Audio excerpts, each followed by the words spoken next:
All right, we're not done with the Cardinals stuff just yet. We bring in our Cardinals insider, Howard Balzer of PHNX.com. Howard, give us your thoughts on Kyler Murray. No game this week for the Cardinals, but we've got 4 games now to kind of evaluate Kyler Murray. He's 2-2 as a starter. I know it's not a big sample size, but what do you think? Has he done enough to stay with the Cardinals, or should the Cardinals go looking for a quarterback in the draft? I believe he's done enough. I don't know what the team is really thinking, but to me, you don't move on from him.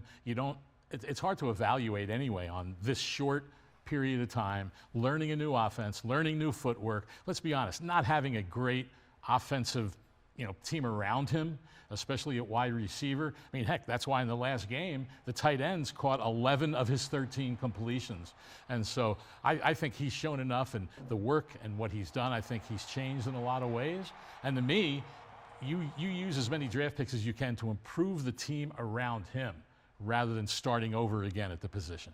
You talked about the tight end position, helping Kyler Murray out, kind of being a safety blanket for him. Trey McBride has been absolutely fantastic. This guy putting up big numbers. We're talking like Jackie Smith type numbers, one of the greatest Cardinals to ever play.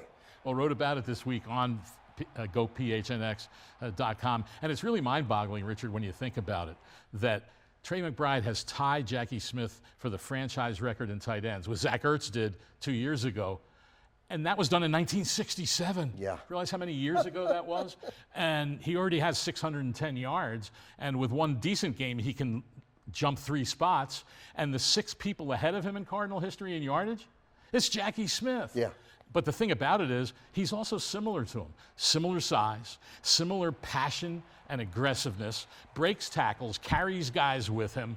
And he's emerging as a player that you can really build around for a long time. But hey, we're just waiting for the day that Jackie Smith, a Hall of Famer, a Pro Football Hall of Famer, will be up in State Farm Stadium in that Ring of Honor. I don't know if it'll ever happen, but you can read the story to find out a lot of the background on that. You mentioned breaking tackles, right? One guy that breaks a lot of tackles and runs hard was James Conner, and he was fantastic in Pittsburgh. His old stomping ground, he went back and said, hey guys, remember me, and ran it right through that Steeler defense. Not easy to do. When you got a guy like James Conner running the ball like that, it really sets up the play action pass and helps out Trey McBride and Kyler Murray. It definitely does. But the thing we saw with that last game is how important it is not to fall behind.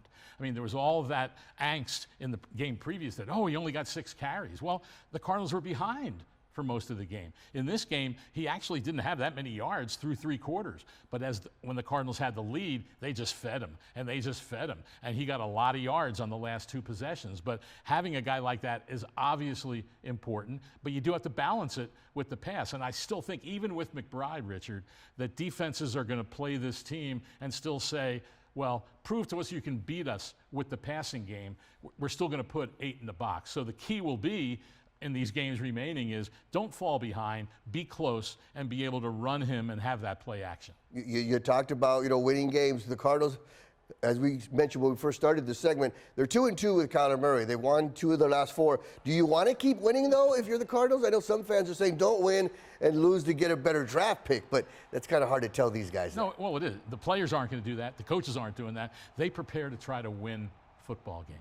I think what a lot of fans would like is play well, show that you're playing hard, but if we lose, okay, so be it. And when you look at the remaining schedule, you look at these teams and you say, well, maybe they can beat the Bears. The Bears are playing a lot better. That game's on the road on Christmas Eve. Seattle here at home. I'm skipping over Philadelphia and San Francisco, 2 best teams in the NFC.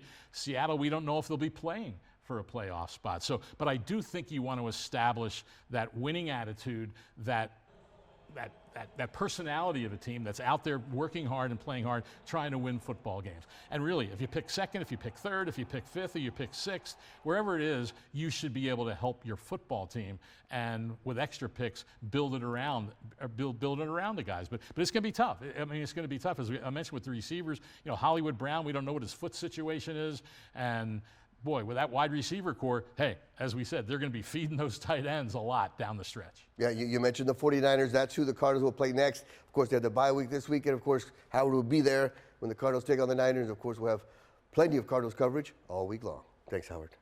My pleasure.